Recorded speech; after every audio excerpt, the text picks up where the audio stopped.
Nah, kenapa malah di masjid kita ngomong sendiri coba? Ya, apalagi nanti ada Buya, pastikan kita lebih hikmat lagi. Kalau kan jangan sampai nanti Buya kapok datang ke sini kan gitu. Ya, buat kita semua ini. Ya, bukan buat sinar sumber tidak. Saya 1 rupiah pun tidak untung dari sini. Tapi buat teman-teman ini, ilmunya kalau dipraktekin bisa ngefek pada pahala, ngefek juga pada rupiah. Ya. Nah, Nabi ya tadi saya ceritain. Jadi seorang panglima itu gaya duduknya beda. Rakyat biasa gaya duduknya beda, raja beda.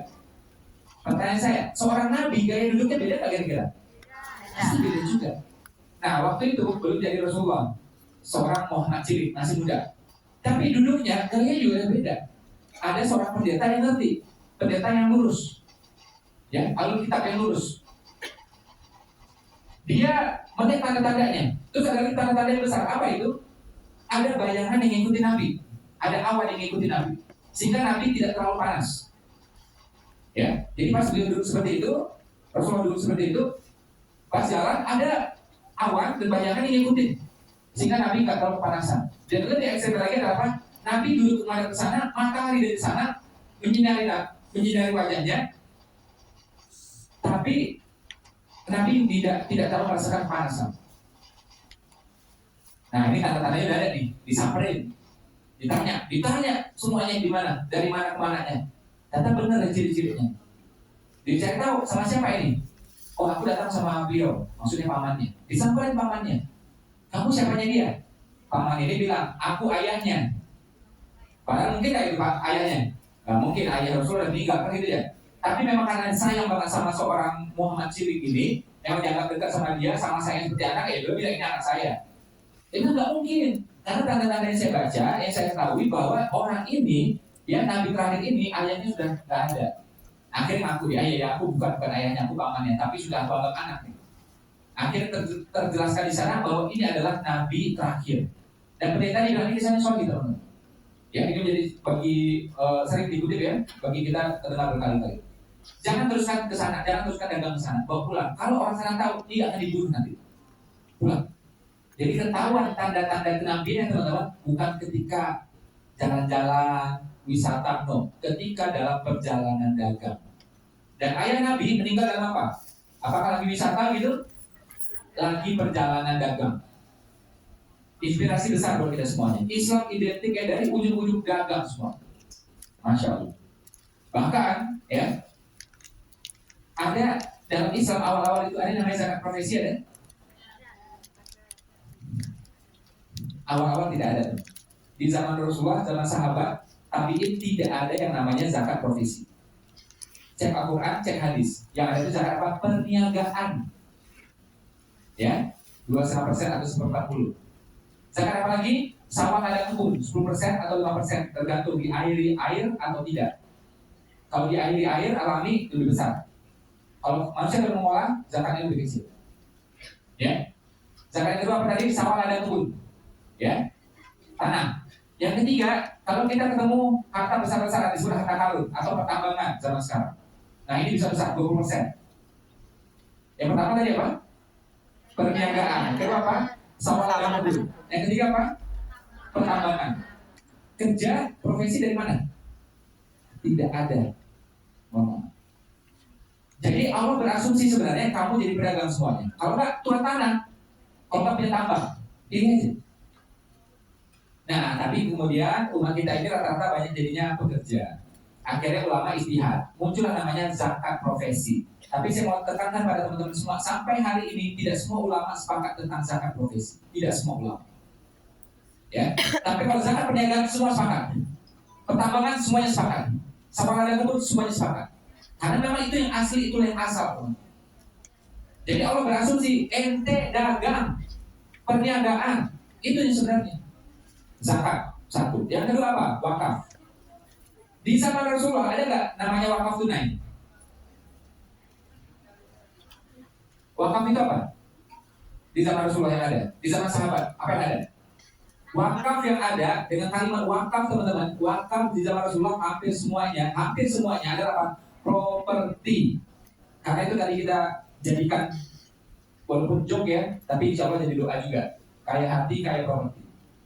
Karena apa? Wakaf itu properti teman-teman. Wakaf itu asal katanya sama kayak wukuf, berhenti.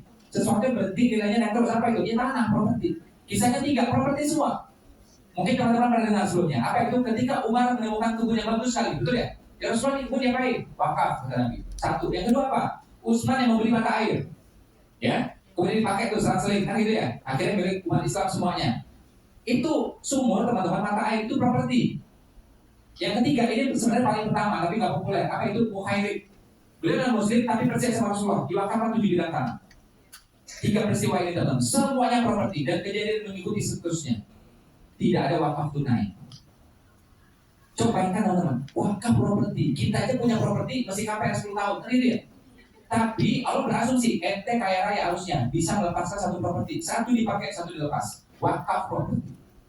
Jadi Allah berasumsi kita tuh sejahtera teman-teman. Itu sebenarnya. Makanya bisa zakat dan bisa wakaf. Nah, berlalulah sejarah. Ternyata umat Islam tidak mapan-mapan banget, gak kaya-kaya banget. Muncullah fikih istihad baru, namanya apa? Boleh wakaf tunai. Tapi tidak ada di zaman sahabat, tidak ada di zaman Nabi. Bukannya salah, enggak. Tapi saya mau kasih tahu asal usul seperti apa. Yang asumsi pertama sebenarnya apa? Kita mapan. Bisa zakat, bisa wakaf, teman-teman. Dan kita tahu sendiri bagaimana perintah haji itu nilainya berapa. Ya. Nah, dan coba teman-teman bayangkan, kita ngomongin simpel-simpel aja sekarang. Andai kata teman-teman mapan hidupnya di tanah air, apa perlu sampai di sini? Tidak. Kita bisa menjaga anak kita. Kita bisa membersamai suami kita. Betul apa betul? Karena terpaksa, ya, karena satu dan lain hal, akhirnya kita berangkat ke sini. Apapun argumennya, karena faktor besarnya ekonomi. Betul apa betul? Saya bilang uang nggak penting. Ada yang ngomong uang bukan segalanya. Betul. Ya. Tapi yang ngomong itu kalau sering-sering ketahuan lagi bokeh sebenarnya itu. Ya. Ada lagi ngomong uang nggak penting, uang nggak penting. Ya sudah, transfer ke rekening kita sekarang, selesai. Islam tidak menafikan uang teman-teman. Nanti silakan cek di Al-Quran, boleh cek sama Buya sama yang lainnya, dan nanti teman-teman boleh cek sendiri. Apa itu? Pembahasan yang paling panjang di Al-Quran. Di Al-Quran pembahasan panjang teman-teman. Bukan sholat, bukan puasa. Puasa cuma 1 ayat. Bukan haji. Yang paling panjang 3 hal, dan 3 ini terkait dengan uang semuanya. Apa itu? Utang, uang juga. Muamalah, uang juga. Yang ketiga waris, uang juga teman-teman. Bahkan guru saya mengatakan, Dr. Yusuf Sidik, kita bisa paham tentang waris tanpa baca hadis. Luar biasa. Saking lengkapnya teman-teman. Kalau sholat itu pakai hadis, kalau nggak penting kita. Berapa rakaat, rukuk gimana, sujud gimana, gerakannya gimana, bacanya apa. Tapi kalau waris bisa paham tanpa hadis. Saking komplitnya, saking detailnya. Kalau pernah ada hadis, dia mendukung. Ya, 3 tadi paling panjang pembahasannya. Yang pertama tadi apa teman-teman? Utang. Yang kedua apa? Muamalah, perniagaan. Yang ketiga apa? Waris. Ada yang punya utang di sini? Ada. Oh, saya jawab biar makanya kelihatan.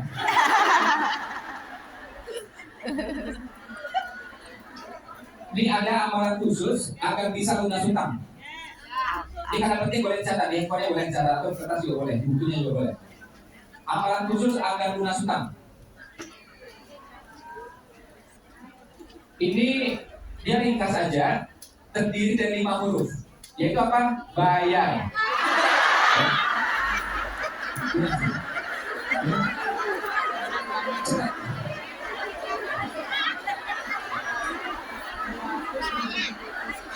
Gimana mau jadi pedagang? Gampang ditipu ya. Ditipunya gampang kok.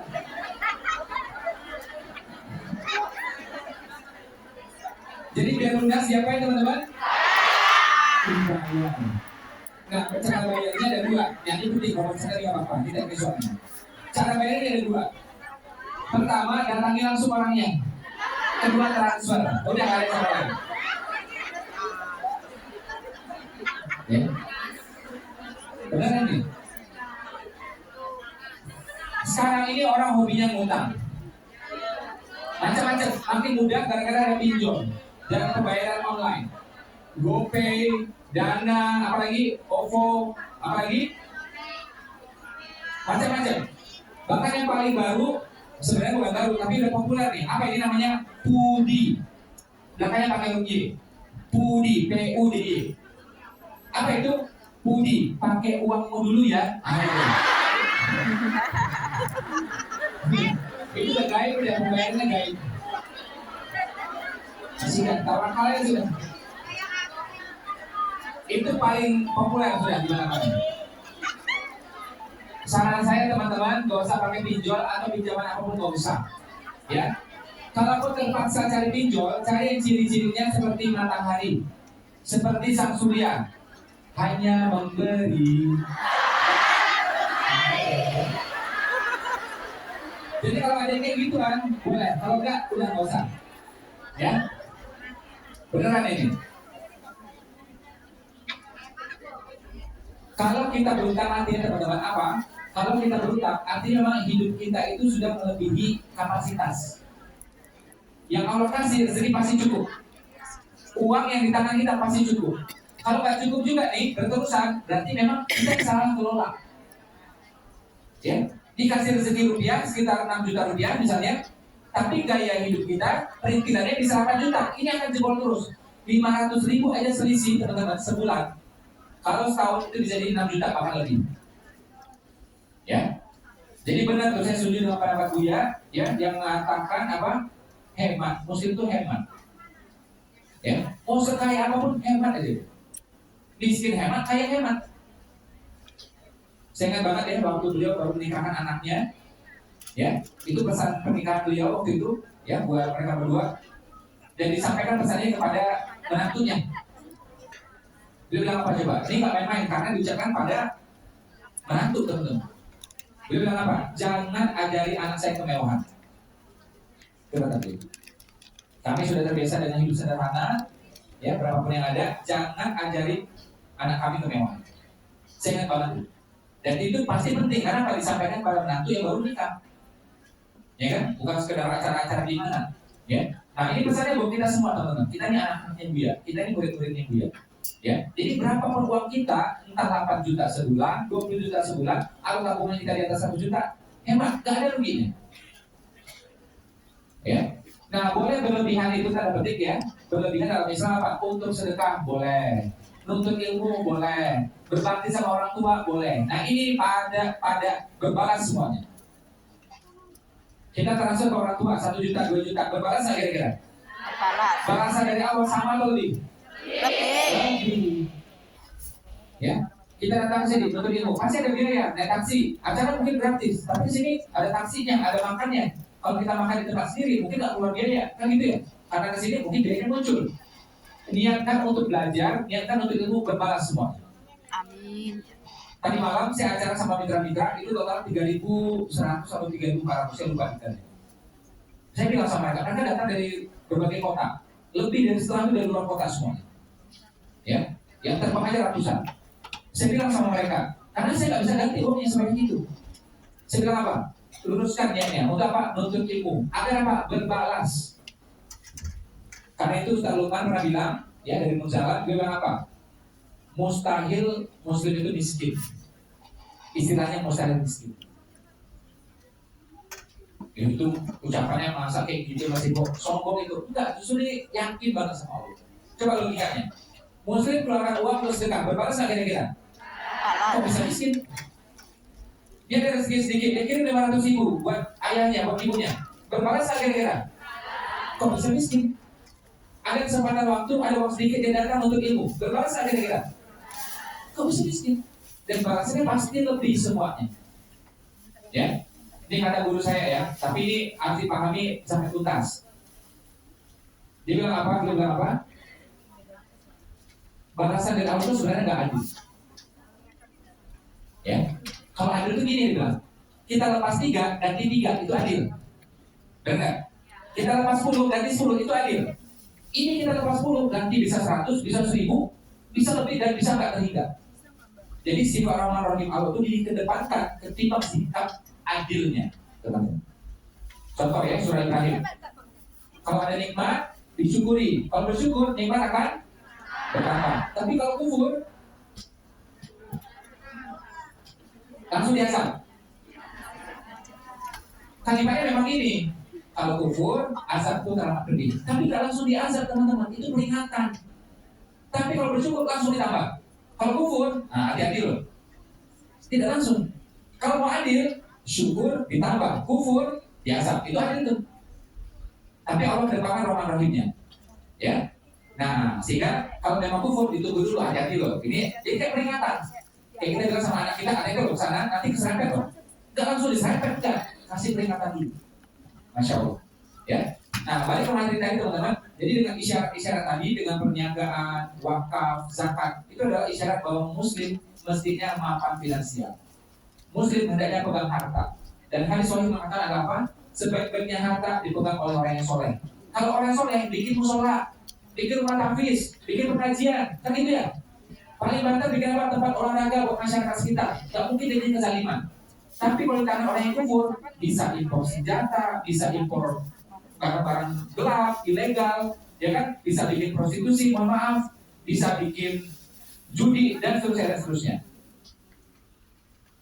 Ini terakhir dari saya ya, kisah dari ulama besar namanya Imam Syafi'i.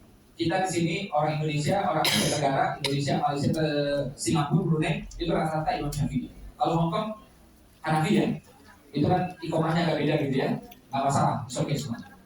Nah, Imam Syafi'i lahir di mana? Palestina. Beliau guru-guru dari Palestina itu terkenal sangat-sangat sederhana. Jadi guru dan murid itu belajarnya di lantai, gini semuanya. Guru dan murid sama, duduk seperti itu. Jadi nggak ada pakai kursi yang tinggi, nggak ada. Kemudian beliau dengar ada ulama hebat, ada guru yang hebat, namanya siapa? Imam Malik. Beliau tinggal di mana? Imam Malik. Madinah. Belajar lah beliau sana. Pas lagi belajar nih, ketemu murid-murid yang ramai gini, jangan pernah catat. Syafi'i muda, belum jadi Imam Syafi'i, Syafi'i muda, dengerin materi itu nggak catat. Dipanggil, kok nggak catat? Aku ingat semua ucapan. Ya, dites, benar-benar ingat. Oh ini agak beda nih murid. Udah datang rumah aja. Murid khusus nih. Ini true story teman-teman. Gak mungkin saya ngarang di sini.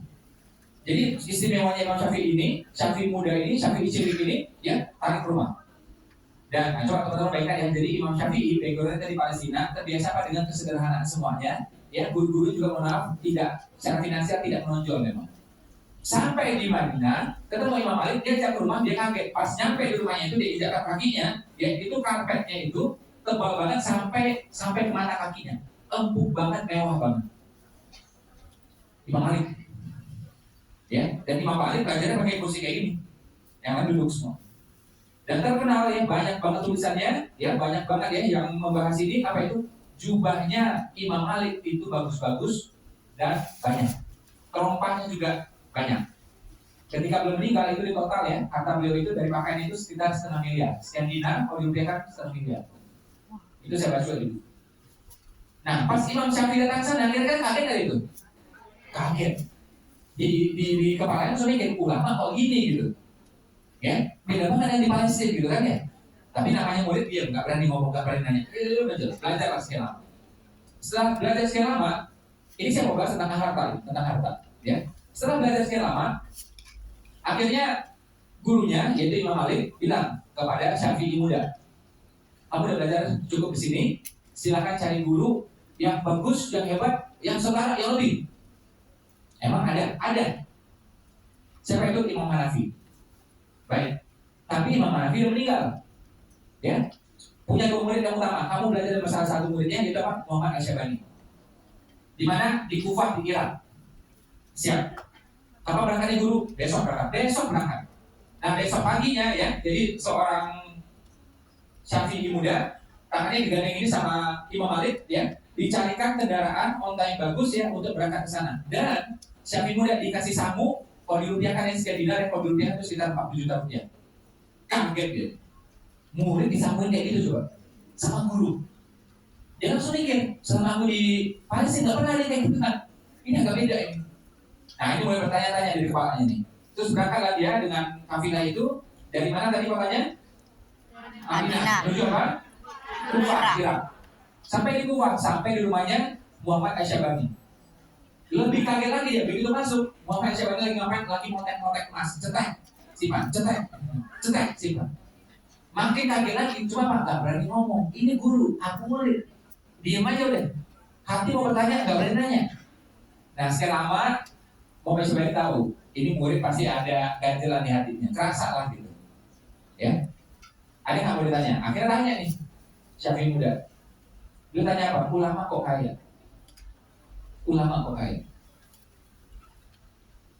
Dibilang sama gurunya, kalau gitu ya sudah nih apa berkampanye semua ini. Ditolak. Oh jangan, engkau lebih berilmu daripada aku, engkau lebih alim daripada aku, engkau lebih ngerti mengelola harta. Apa aku kasih sama orang fasik? Oh jangan, kau di tangan orang fasik nanti jadi kekufuran. Nah, beliau kutip ke hadisnya Nabi tadi.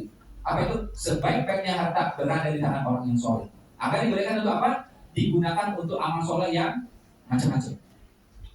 Rumah tafis, musola, masjid, majelis ilmu, ya kan? Kita sewa tempat, kita sewa flat untuk bikin apa? Al-Bajang, pesantrennya, dan seterusnya. Ada nggak teman-teman kita yang lain, orang Indonesia, yang punya duit, ngumpul-ngumpul dari sini, tapi mohon maaf, bukan untuk kebaikan. Ada nggak kira-kira di Hongkong ini? Ada dan banyak. Ya, nah, tapi insya Allah karena ada niat untuk lebih soleh, lebih baik, makanya kita hadir di sini, kan itu. Makanya sebaik-baiknya harta berada di tangan orang yang soleh, di tangan orang beriman. Nah, sejak itu, masya Allah, ini saya belum selesai tentang harta. Sejak itu cara pikir Imam Syafi'i terhadap harta berubah banget. Sampai beliau mengeluarkan statement ekstrim yang terkenal sampai hari ini. Islam itu mulia, Islam itu tinggi, tidak ada yang menandingi kemuliaannya. Orang Islam juga apa? Mulia, tinggi, tidak ada yang menandingi kemuliaannya. Jadi, andai kata orang lain pakai kuda bagus, orang Islam juga harus pakai kuda yang bagus. Kalau bahasa sekarang, kalau yang lain pakai Alphard, orang Islam juga harus pakai Alphard atau lebih bagus. Kata Gus Baha, yang lain pakai Alphard, ente pakai carry, second, tua, haram, kata Gus Baha. Ya. Jangan protes sama saya, tanya sama beliau. Ya, ente mampu pakai mobil bagus, lah ini orang pakai Alphard, sengaja ente pakai mobil yang carry gitu jelek gitu, haram, kata Gus Baha. Ya, karena Islam itu mulia, orang Islam juga mulia. Ya, nah, dan kita percaya ini yang orang jarang paham apa. Teman-teman punya uang lumayan dari bisnis, ya, bukan karena kerja di sini lama-lama sini, no. Saya berharap cepat pulang semua di sini. Aminnya nggak cukup urus pulangannya. Iya, aminnya nggak cukup beneran. Saya kesini itu udah belasan kali bikin acara kayak gini, kita udah hafal banget. Ya. Nanti bukan dia lagi. Lah kita seneng, kenapa ya? Ada namanya kita jalan-jalan semua, tapi kan bukan itu poinnya. Yang saya pengen teman-teman pulang, ya, dengan apa ekonomi lebih baik bersama keluarganya. Ya. Nah tadi, ada kata coba teman-teman ya, punya keuangan yang baik, punya ekonomi yang baik, terus ngumpul-ngumpul keluarga, hasil dari bisnis nih, terus ngomong sama saudara, kamu kok bagus ini rezekinya, uang dari mana ini, rezeki dari mana ini? Kita dagang, alhamdulillah. Kalau saran sih ya, kalau biar dagangannya lancar, selain doa, zikir, coba deh rutin sholat duha. Karena kita ekonomi bagus, uang bagus, saudara dengar nggak? Saudara dengar nggak? Dengar. Tapi kalau kita bokeh, kere, pulang kampung pakai motor second, yang butut, leasing nggak lunas lagi, ya, tunggak lagi. Ngomong sama saudara, coba sholat duha, prek, kata dia, ya, kalian percaya. Jadi kalau kita sukses, bisa menjadi inspirasi bagi orang lain. Kita ngomong didengarin, betul nggak betul? Coba, contohnya, kenapa pagi ini teman-teman datang, padahal tahu sesi Buya siap. Karena teman-teman pengen dengar sesi Mas Ipo. Kenapa ikuti sesi Mas Ipo? Di kepala teman-teman menganggap apa Mas Ipo sukses, betul nggak betul? Kalau Mas Ipo yang melarang, bangsat, apa yang didengerin? Kita panggil teman bicara kita, dia sudah 3 hari tidak makan, hidupnya susah di Indonesia, Ipo Santosa, gak ada yang. Sukses itu menginspirasi. Fitrahnya manusia ngikutin orang sukses. Jadi ketika kita sukses, kita ngomong didengerin. Dan sekarang nih manusia pasti pengennya apa? Ngikutin negara maju, negara sukses, teman-teman, betul? Makanannya, pakaiannya, gaya hidupnya. Makanya kita mau makan apa? Burger. Ngikutin apa? Barat, kan gitu ya. Terus kita makan lagi apa? Sushi. Ngikutin Jepang, negara maju, negara sukses. Kita makan lagi kimchi, Korea, sukses. Kita nggak tertarik, misalnya makan orang Nepal apa, Bangladesh, yang Mogadishu, Somalia, yang Afrika Tengah, kita nggak tertarik, teman-teman. Fitrahnya manusia ikuti negara maju. Fitrahnya manusia ikuti orang sukses, orang yang maju. Ini fakta pahit, tapi itu yang terjadi, teman-teman. Cuma saran saya, kalau kita nih, siapapun yang ngomong tak sukses atau tidak, setelah itu benar, pakai, selesai, ya. Nah cuma orang rata-rata cara pandangnya seperti itu. Jadi saya berharap teman-teman, insya Allah ya, mulai usahanya, 1. Ya, setelah mulai usaha apa tadi? Besarkan usahanya, 2. Ya. Bagaimana caranya mulai, Mas Ipo? Saran saya mulai dari yang mudah. Mulai dari yang apa? Ini ada contoh luar biasa nggak pernah dibahas sama orang. Apa itu? Bayangkan, Nabi Muhammad tadi dagang berapa lama? 25 tahun.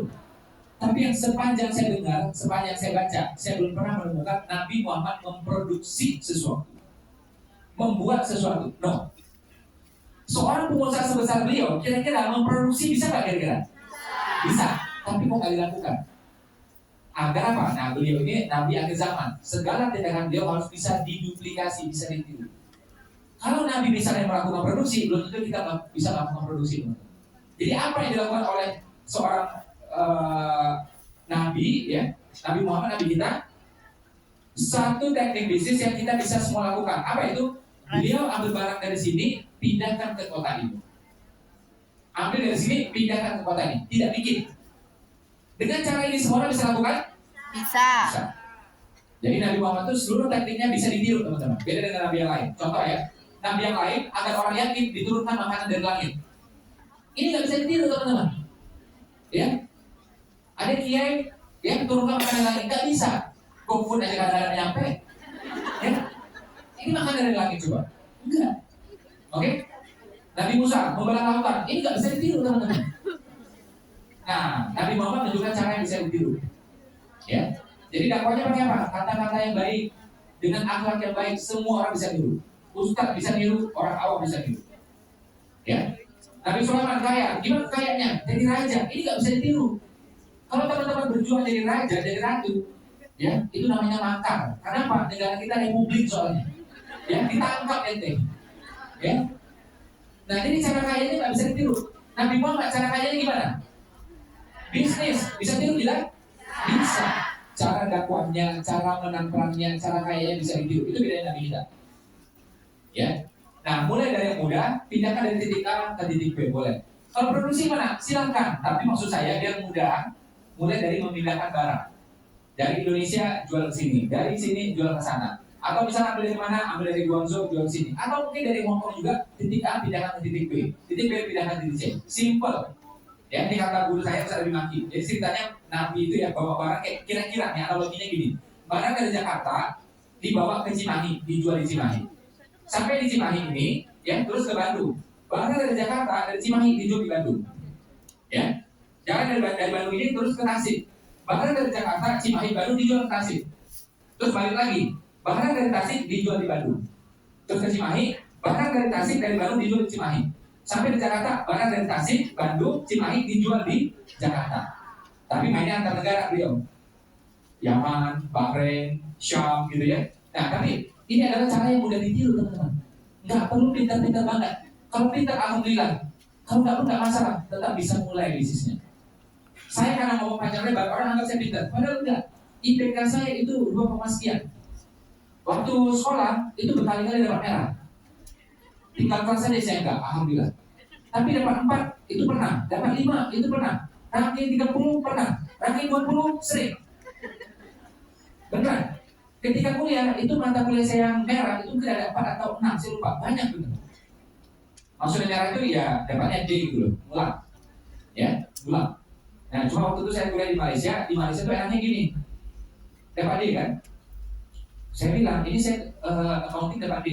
Saya wajib pulang nggak? Oh nggak wajib. Kamu penjurusan apa? Penjurusan marketing.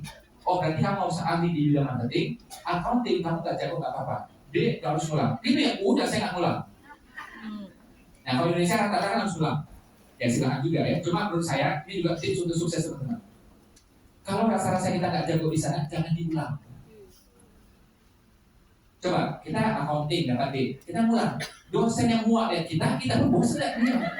Ya, kita belajar mata kuliah kita nggak suka, ya kan? Jadi saling menyakiti satu sama lain. Uang habis, waktu habis, dan kita nggak bakal jago. Mending cari bidang lain yang kita jago. Itu kehidupan teman-teman. Mana yang berhasil diulang. Coba kita bikin bengkel, berhasil diulang, buka cabang kedua. Berhasil, buka cabang ketiga, kan gitu ya. Jangan malah kita coba yang gagal tuh. Ya. Nah, jadi saran saya teman-teman, ambil barang, pindahkan satu hal. Mulai dari yang bisa.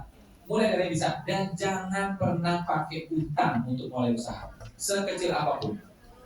Ya, pinjam om, pinjam tante, pinjam saudara, udah nggak usah, ribet sudah saya bilang. Ya, orang ini kita omongin, nanti akan untung, bla bla bla bla, dia mau percaya, teman-teman. Tapi begitu nanti nggak untung, persaudaraannya rusak, persaudaraan akhirnya nggak baik. Jadi saran saya, ada 10 juta, mulai 10 juta, ada 3 juta, mulai 3 juta, simpel banget, damai hidup ini. Pasal bilang 3 juta yang hanya kita rasakan, selesai. Hubungan sama orang tak baik. Ya. Nah, jadi Buya juga mengajarkan jangan berhutang untuk mulai usaha. Yang bikin kita pengen berhutang itu adalah apa? Kita pengen langsung 70 juta, uang 30 juta, 40 juta, nah kita akal-akalin. Ngapain? Ya, gini Mas Ipo, saya mau bikin nih makanan, ya kan? Terus ada alatnya, ada mesinnya, terus ngapain? Mulai dari yang bisa. Contoh, impian besar, tapi mulai langkahnya kecil. Impian apa tadi? Besar. Dimulai dari apa tadi? Masih ingat? Yang saya bilang tadi di awal? Oke, ini. Satu. Kalau satu tepuknya berapa kali pahanya? Satu. 4.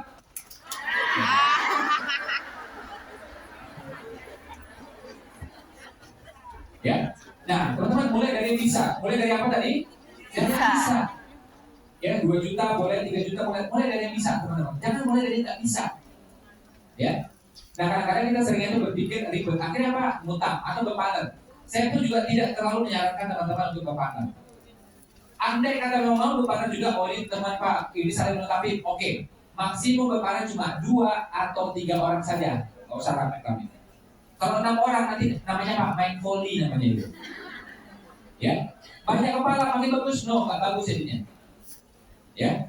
Nah, jadi sebisa-bisa sendiri, kalaupun mau berpartner dengan 1 orang lagi, total berdua, atau apa? Total bertiga. Jangan banyak-banyak. Siap ya teman-teman ya? Siap? Oke, udah mulai di bisnis. Di mana kata kuncinya? Nih ya. Kita sekitar 2 menit lagi selesai. Apa kata kunci untuk bisnis?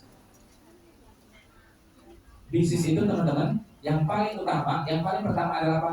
Menawarkan. Apa yang pertama, yang utama?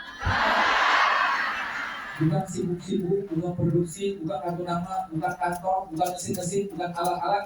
Nomor 1 adalah apa? Menawarkan. Ya, barang apakah harus punya kita? Boleh, tapi nggak harus juga. Ya, ada barang orang lain pakai merek dia, atau kita ubah mereknya dengan izin. Ya sudah kita jual, boleh. Tawarkan, selesai. Ya, nanti juga gitu kan, ambil barang dari sini, tawarkan di sini.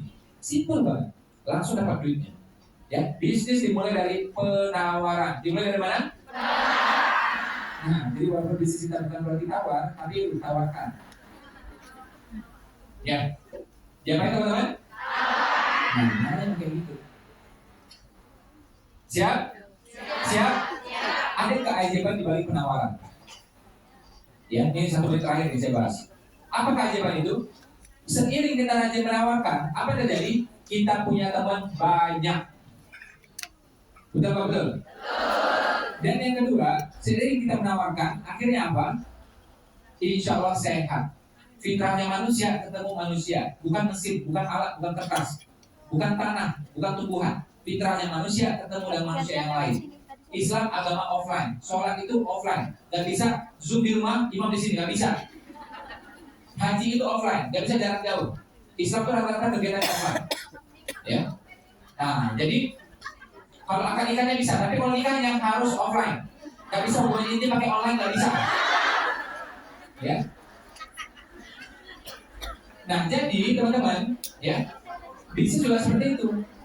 Ya, langsung menawarkan, langsung apa tadi? Apa untung yang pertama tadi? Kalau kita cuma menawarkan, untung yang pertama apa? Ketemu banyak teman, silaturahim. Kedua apa? Bonusnya sehat. Karena citranya manusia ketemu manusia lain. Itu kalau ketemu nih, serotonin membaik, dopamin membaik, sehat jadinya. Masya Allah. Terus yang ketiga, kalau kita ketemu orang lain, artinya apa? Membuka macam-macam kemungkinan.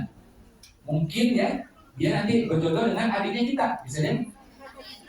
Ya, atau apa? Jadi partner bisnis kita, bisa jadi.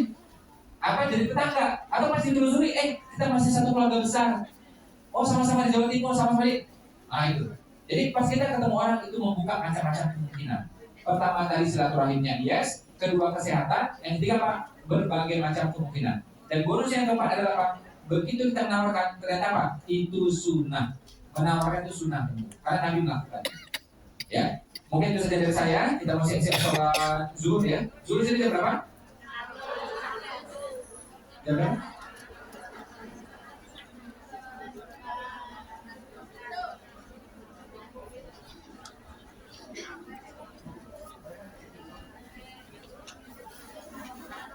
Oke, oke, ya. Nah, tadi Ustaz kasih kabar baik buat kita semua. Kalau mau tanya jawab silakan. Nanti teman-teman bertanya, Ustaz yang jawab, ya. Ya. Jadi kalau ada mau tanya silakan, ya. Baik, terima kasih kepada Pak Sipo Santosa atas materinya, atas ilmunya tadi yang luar biasa. Sampai saya lihat ada beberapa yang catat tadi pas bagian apa namanya doa bayar utang itu. Masya Allah, udah mulai siap-siap keluar kami tadi ya. Alhamdulillah. Semoga dijawab bayar utangnya. Amin. Baik, kita masih ada waktu ya. Berdiri boleh ya? Ya, assalamualaikum warahmatullahi wabarakatuh. Waalaikumsalam. Ya, alhamdulillah. Yang pernah ikut acara saya sebelumnya di Hongkong, pernah? Coba langsung yang pernah? Alhamdulillah. Yang belum coba? Yang nggak mau angkat tangan dari tadi sampai sore nanti coba, ada? Oke. Teman-teman tadi mulai dari jam berapa? Oke. Ini kan ini bagian yang utama, ada kamera utama, ada lampu yang utama. Yang di sekitar ini tolong jangan berdiri, tapi yang lain coba sekarang berdiri coba semua. Yang ini dia di sebelah sini. Khawatir kena kamera. Jadi boleh berdiri sebentar. Berdiri aku. Yang di sebelah sini jangan ya.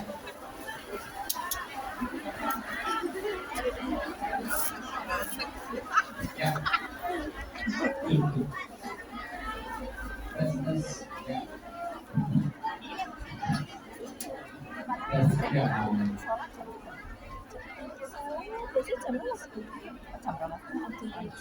Siapa yang tahu? Siapa yang teman-teman yang pengen banget segera pulang ke Indonesia?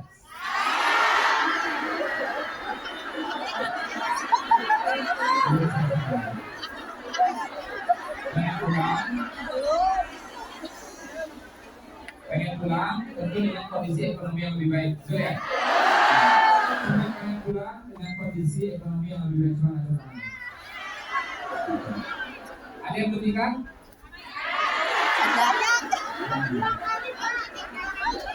Terima ya, yang berikan. Semoga ketemu dengan jodohnya, amin. Semoga sore, semoga habis, aman, kaya, kaya, anak tunggal, bapaknya berumur.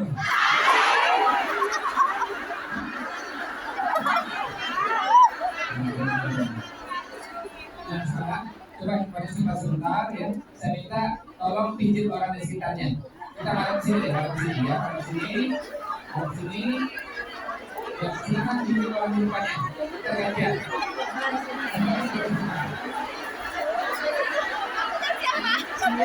Yang pijit, yang mudahan pahalanya double, amin.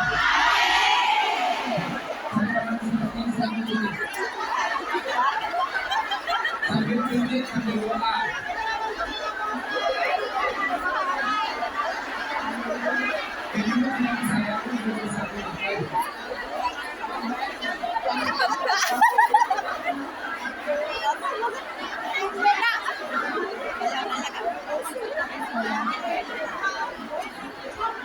Sehat, sambil doa ya, sambil doain, sehat.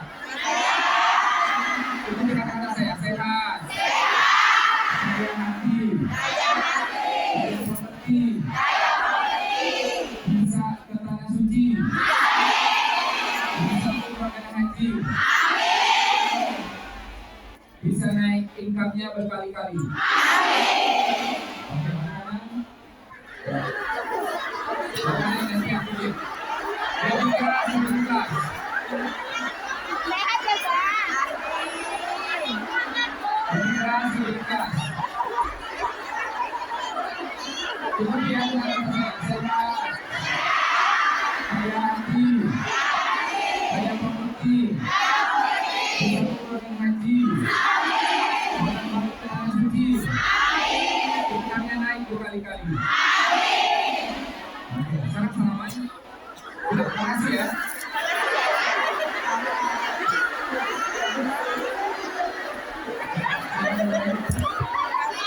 Lihat semua ya. Amin, amin.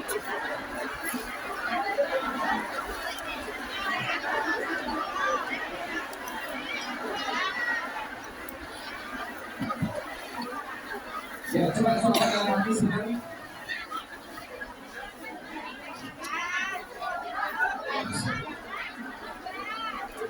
Ya, coba baca Al-Fatihah dalam hati sebentar. Al-Fatihah.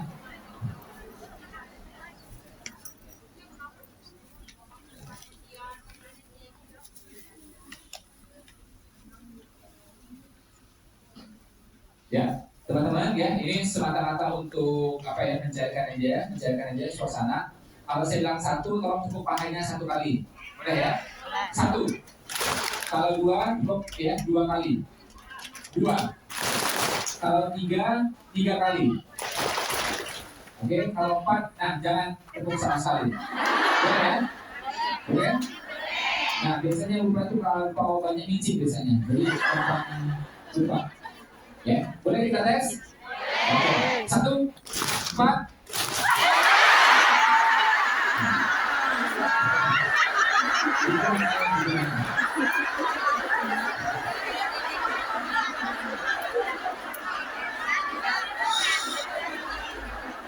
Ya, alhamdulillah Allahumma sholli ala Muhammad wa ala Muhammad. Jadi teman-teman, kalau kita lihat Islam itu sebenarnya pengen kita itu jadi pebisnis. Jadi apa? Pebisnis, pedagang, entrepreneur. Itu yang sebenarnya Allah kehendaki atas kita. Terbukti Nabi kita pernah jadi penggembala, pernah jadi panglima, tapi pernah jadi pedagang. Dan menjadi pedagang itu paling lama. Ya, penggembala sebentar, panglima sebentar. Tapi begitu menjadi pedagang, pebisnis, itu ada yang mengatakan 24 tahun, ada yang mengatakan 25 tahun. Lama sekali.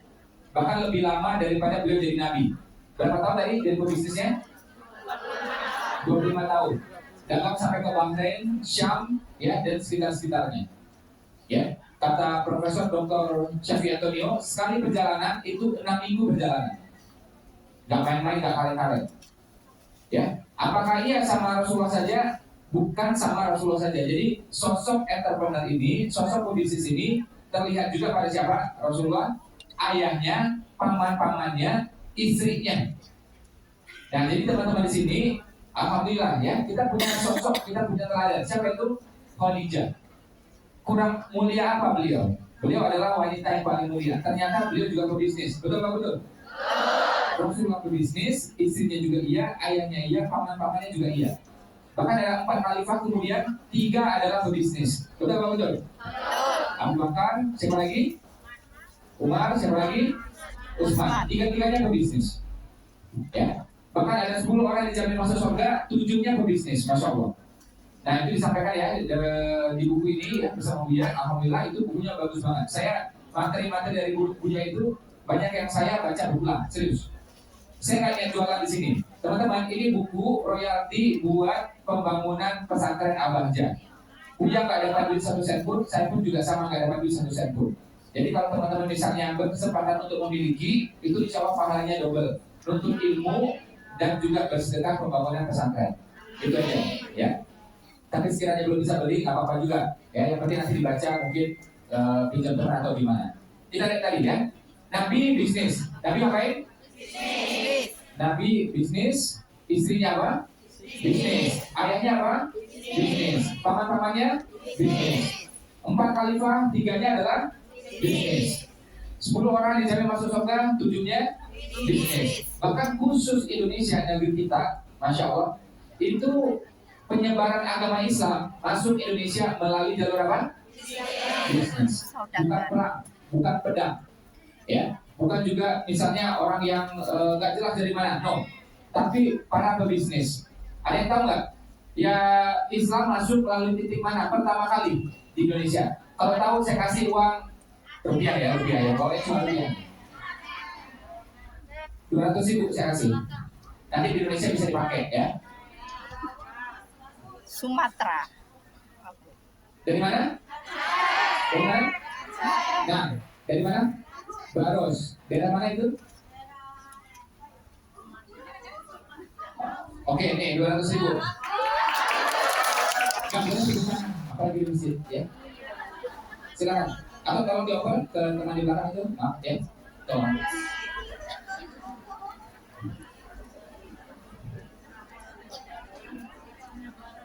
Jadi daerah pertama ini berpikir ya, walaupun banyak versi, tapi diakui oleh pemerintah dan dijelaskan juga oleh Ustaz Adi Hidayat bahwa pertama kali digagas disampaikan oleh Buya Hamka. Islam masuk ke Indonesia melalui daerah namanya Barus atau Baros, Sumatera Utara, bagian Tapanuli. Ada orang Sumatera Utara di sini? Nah, ada nama daerah Tapanuli ya. Tapanuli Selatan itu nama daerahnya Barus atau Baros. Kenapa namanya Baros?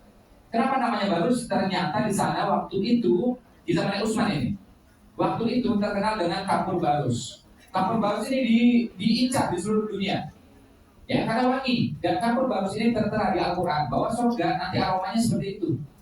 Tentu beda barus Indonesia, barusnya dunia dengan barusnya surga beda. Tapi Allah kasih perumpamaan, ya karena itu wangi dan susah didapatkan. Nanti kayak gitu tuh, kata Allah. Tertera tuh di Al-Quran kapur barus itu. Datanglah orang seluruh dunia untuk mendapatkan kapur barus itu.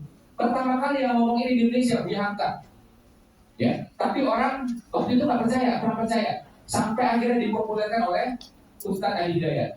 Jadi bertegas oleh Presiden Jokowi tahun 2017, Baros dijadikan apa? Titik nol, titik pertama Islam di Indonesia. 3, jadi kuat, ya. Nah, masuknya melalui jalur apa? Bukan orang iseng-iseng, ya, bukan pelaut. Ya, bukan perang, tapi apa? Dagang. Ya, dagang. Jadi satu daerah yang masih saya pengen kunjungi tapi belum berhasil dikunjungi yaitu Barus ya atau Baros. Nah, jadi kita bangga teman-teman bahwa Nabi kita adalah pebisnis dan mengajarkan kita untuk berbisnis. Bukan sebuah peristiwa kebetulan. Nah, menariknya di Indonesia, ya, ada wali-wali Allah banyak. Tapi populer di tanah Jawa adalah Wali Songo, betul? Dari daerah Jawa Timur terus menyebar Jawa Tengah dan seterusnya sampai juga di Jawa Barat sampai juga di Cirebon tempatnya Buya. Nah teman-teman, Wali Songo yang pertama siapa namanya? Maulana Maghribi. Kemungkinan besar beliau dari Maroko karena itu namanya Maghribi. Maroko itu dikenal sebagai daerah Maghrib, ya seolah-olah kayak tempat matahari terbenam. Nah kemungkinan beliau dari sana. Walaupun ada penelitian yang lain, ada juga bukti yang lain ya. Jadi Maulana Maghribi, Wali Songo yang pertama, tadi siapa namanya? Maulana Maghribi itu dari luar dan apa profesi beliau? Dagang. Mohon maaf, bukan orang nganggur. Beliau pebisnis yang hebat. Dan beliau yang membiayai wali-wali yang lain. Ada cucunya, ada menantunya, ada murid-muridnya yang lain. Tapi kita mesti paham, kita garis bawahi bahwa Wali Songo pimpinannya yang pertama itu adalah siapa? Maulana Maghribi dan seorang pebisnis. Ya, beliau dagangnya apa? Dagangnya macam-macam, kebutuhan sehari-hari, ya. Dan beliau tuh punya teknik bagus banget. Apa itu? Barang dagangannya dimurahin, lebih murah ketimbang orang rata-rata. Begitu murah, akhirnya orang ramai datang di situ kan beliau berdakwah, ya. Dan sering menjadi apa? Tempat curhat orang banyak. Sampai beliau disebut sebagai apa? Kakek bantal. Artinya apa? Untuk bersandar bagi banyak orang. Beliau jago dagang, jago pengobatan, dan jago juga irigasi. Waktu itu Jawa Timur kering, beliau jago irigasi, masya Allah. Jago juga dagang, jago juga pengobatan. Seorang putri raja sakit, beliau sembuhkan, sehatkan, kasih obat, ya doakan, alhamdulillah dengan izin Allah sehat sembuh. Ya. Terus si raja bilang, kau mau minta apa? Aku kasih. Dia bilang, aku nggak minta apa-apa, kau masuk Islam aja. Kalau itu nggak bisa, dia bilang. Tapi sebagai gantinya, aku kasih sebuah wilayah, kamu bebas dakwah Islam di sana. Oke. Ya, berkembanglah Islam waktu itu di tempat itu. Dan seterusnya. Tapi kita mesti garis bawahi bahwa Wali Songo, wali pertamanya, profesinya apa? Dagang, bukan profesi lain, bukan penyair, bukan nelayan, bukan juga motivator, bukan. Ya. Nah, belum selesai ceritanya. Ada dua organisasi Islam yang besar di Indonesia. Namanya apa? Muhammadiyah dan NU. NU dan Muhammadiyah. Yang lebih awal berdiri adalah Muhammadiyah. Siapa pendirinya? Kiai Haji Ahmad Dahlan. Apa profesinya? Entrepreneur, pebisnis. Bisnis siapa? Fashion. Tepatnya batik. Berkembang dari Jogja, Kauman. Ada orang Jogja di sini? Nah, itu banyak tuh ya. Itu unit usaha Muhammadiyah sampai sekarang berkembang banget. Dari Kauman, Jogja, terus berkembang sampai Semarang, Solo, sampai Jakarta, akhirnya 13 kota di Indonesia. Bisnisnya teman-teman. Nah, tapi di sana juga beliau mengembangkan jaringan dakwahnya. Namanya Muhammadiyah, artinya pengikut Muhammad. Ya. Nah, beliau aslinya adalah apa? Pebisnis. Dan beliau bikin unit-unit usaha itu, dan bersama pengikut-pengikutnya, muhibin-muhibinnya, ya, jadilah yang sekarang kita kenal sebagai amal usaha Muhammadiyah, AUM. Dan nilainya teman-teman, di total ya, berapa tahun lalu saya baca 320 triliun. Terakhir saya baca 400 triliun. Apa artinya? Itu setara dengan kekuatan orang nomor 2 terkaya di Indonesia. Nah, ini bilang sama saya, wah kan beda masih Bu. Kalau itu kan harta milik umat, 400 triliun Muhammadiyah. Kalau itu kan milik sendiri. Yang ini dong kaya. Yang kaya itu justru kalau harta itu bermanfaat bagi orang banyak. Betul atau betul? Yang nilainya besar, pahalanya besar, amal jariahnya besar kalau bermanfaat buat orang banyak. Jadi kalau kita boleh klaim, beliau orang paling kaya di Indonesia. Udah meninggal 100 tahun lebih, tapi masih kaya sampai hari ini. Dan terus insya Allah. Apa basicnya? Pebisnis. Iya, beliau seorang ulama, tapi iya, beliau juga seorang pebisnis. Itu Muhammadiyah. Ya, bahkan disebutkan juga bahwa Muhammadiyah itu organisasi Islam yang punya aset itu paling besar, bahkan sedunia disebutkan. Masya Allah.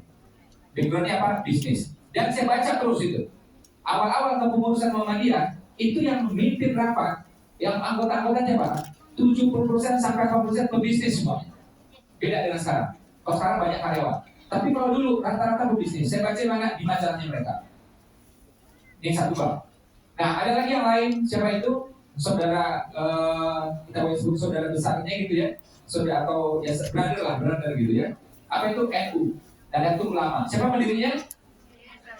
Kiai Haji Hasyim Asy'ari. Dari mana? Jawa Timur. Apa profesi beliau? Jelas beliau ulama, jelas beliau kiai, mimpin pesantren. Tapi selain itu beliau apa coba? Bisnis. Apa yang beliau bisniskan? Apa yang beliau bisniskan? Nah, beliau jual kuda, punya peternakan juga, ya, punya ikan-ikan juga, terus juga jual beli besi. Beliau dagangkan sampai ke Gresik, sampai Surabaya, ya bolak-balik ke Jombang. Besar bisnisnya, dan jarang orang tahu. Saya diceritakan ini oleh cucunya beliau, ya, Gusolah namanya, almarhum. Ya, tapi teman-teman itu boleh cek ya, tulisan juga ada bahwa Kiai Haji Hasyim Asy'ari tiap hari Selasa, tiap hari apa? Itu gak ngajar. Setiap hari apa tadi? Selasa. Setiap hari Selasa gak ngajar. Ngapain? Bisnis. Mengurusin bisnisnya.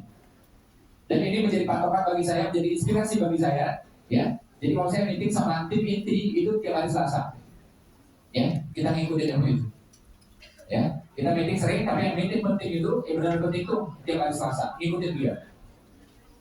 Nah, beliau datang sampai ke kota-kota sekitarnya, ya, sampai Gresik, sampai Surabaya, dan seterusnya. Dan beliau pernah ngomong, ya, bahwa apa? Hendaknya di negeri ini setiap kota ada satu unit usaha otonom yang mandiri untuk apa? Membiayai para pendidik dan apa? Untuk mencegah kemaksiatan. Itu kata beliau. Beliau ngomong itu lebih dari 1 tahun yang lalu. Luar biasa beliau. Siapa tadi namanya ini? Kiai Haji Hasyim Asy'ari. Dan selesai sampai situ, no. Ya, berita yang saya baca, beliau mewakafkan tanahnya, wakaf pribadi loh, bukan uang dari orang. Wakaf pribadi beliau adalah apa? Hampir 10 hektar tanah. Pebisnis dan sukses. Sama seperti Kiai Haji adalah pebisnis dan sukses. Gak main-main, gak kaleng-kaleng.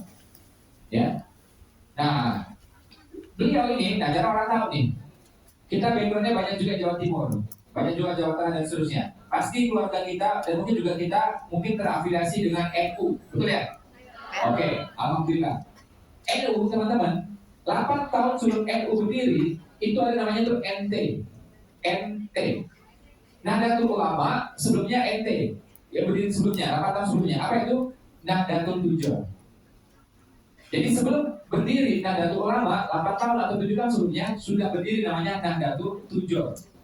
Kiai Haji Hashim Asy'ari yang memimpin saat itu, bukan berdiri tapi belum memimpin.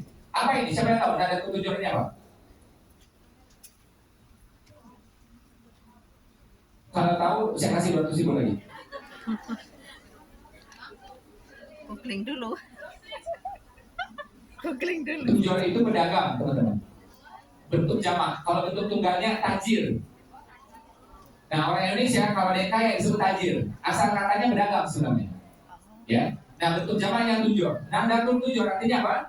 Kebangkitan pengusaha, kebangkitan pedagang. Jadi sebelum ada kebangkitan ulama, sebelumnya itu sudah ada 8 tahun sebelumnya dipimpin oleh Kiai Haji Hashim Asy'ari, kebangkitan pebisnis, kebangkitan pedagang, kebangkitan pengusaha.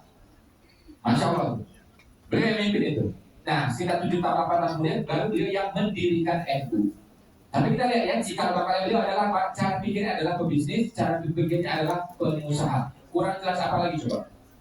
Ya, ini adalah 2 organisasi Islam paling besar di Indonesia sampai hari ini, terasa juga kebesarannya seperti apa.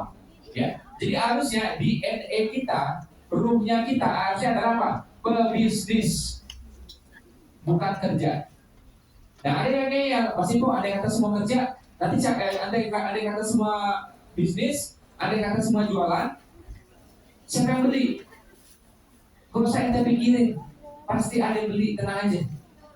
Para sahabat itu juga rata-rata bisnis, tetap aja dia beli. Gak mungkin kita juga jual semuanya. Sebagian jual baju, sebagian jual makanan. Ternyata transaksi, apa pusingnya? Kayak saudara-saudara kita tuh ya, yang di Taiwan, itu jumlah pengusaha di sana lebih banyak, teman-teman. Mereka sering jual, gak ada masalah sama sekali. Tidak mungkin kita bisa produksi semuanya. Ada hal yang kita tidak bisa produksi. Dia yang bikin, dia yang jual. Selesai.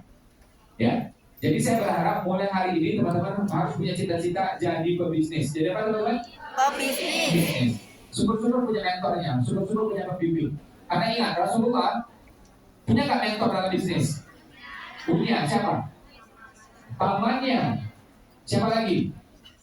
Istrinya. Kalau secara bisnis, beliau dapat inspirasi banyak itu dari 2 orang ini, 2 sosok ini. Pertama siapa? Pamannya. Pamannya. Kedua siapa? Istrinya. Kalau istrinya punya bisnis yang lebih besar, terkenal di Mekah. Sekian persen harta yang berada di Mekah itu adalah milik Khadijah. Gak main-main, gak kalah-kalah. Ya. Nah, jadi teman-teman coba cek ya, Rasulullah, istrinya, ayahnya, paman-pamannya, ya, penyebaran Islam di Indonesia, 4 khalifah, 3 diantaranya, 10 orang yang dijamin masuk surga, 7 diantaranya pendiri NU, pendiri Muhammadiyah, dan nanti yang termasuk Serikat Dagang Islam, semuanya pengusaha. Jadi sudah wajar berkali-kali saya bilang, ruhnya kita di NU kita harusnya jadi apa? Pebisnis, pengusaha semuanya harusnya. Karena contohnya sudah terang benderang. Nih ya, saya ambil contoh kemarin saya ngeledek ya buat 3.000 orang kemarin itu peserta. Saya bilang, andai kata ya kayak Rasulullah pernah sebuah kejadian, pernah tuh ngambil dahan terus taruh di makam. Tindakan itu dilakukan Nabi 1 kali. Berapa kali teman-teman? 1 kali. Itu menjadi patokan bagi kita seluruh muslim seluruh dunia sampai akhir zaman. Betul. Itulah namanya sunnah. Begitu juga saat beliau mencium Hajar Aswad. Yang lain awalnya nggak mau mencium, akhirnya ikut mencium. Karena apa? Ngikutin Nabi. Nabi lakukan berapa kali yang terlihat? 1 kali. Menjadi inspirasi bagi seluruh muslim sampai akhir zaman. Betul apa betul? Betul. Nah, ada lagi Nabi misalnya pegang tongkat. Ya. Akhirnya apa? Ulama kita juga ikut pegang tongkat. Jadi Nabi lakukan sekali menjadi inspirasi buat kita semuanya. Namanya sunnah. Dan Nabi sholat gaib itu cuma 1 kali.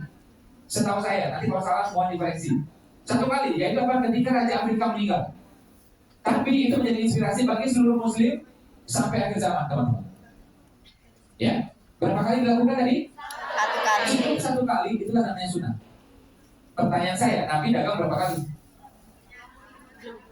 Hah? 25. Tak terhingga. Jadi ini pesan terang benderang, kok ente gak ngikutin? Ya, 1 kali dia diikutin kok. Kita berdebat semuanya harus lakukan. Kenapa Nabi melakukan? Pada 1 kali. Alhamdulillah 1 kali jadi inspirasi. Apalagi kalau dilakukan Nabi dari ribuan kali bahkan tak terhingga selama 24 tahun. Jelas itu sunnah yang terang benderang. Ya, sahabat melakukannya, istri juga iya, ayah juga iya, paman juga iya. Bahkan jarang orang tahu bahwa Nabi itu ketahuan tanda-tanda kenabiannya pertama kali ketika apa? Bukan lagi wisata, bukan lagi leye-leye, bukan lagi pleasure jalan-jalan, bukan. Tapi ketika apa? Perjalanan dagang. Dia bersama pamannya, ya. Nah, ini teman-teman.